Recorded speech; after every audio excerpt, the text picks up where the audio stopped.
was in Hollywood for years, and he made movies and everything. And he said that he was doing a movie with this one woman, and they were doing a scene. And when he was talking to her, he said she morphed right in front of his face. And he said he didn't say anything. He noticed it, and he said kind of scared him a little bit, you know what I mean? And so he went back into a room with the cameraman and asked the cameraman to run it back for him. He wanted to see this mess going on. Cameraman ran it back for him. The woman didn't even morph on camera. He just saw it. Yeah, and the cameraman said, what did you want to watch that for? What are you looking for?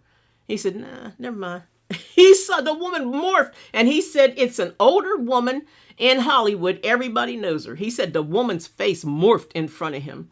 What are we looking at, folks? Who are we trusting? What are we doing? Amen. Hallelujah. Just let God bring you success. Amen. Don't sell your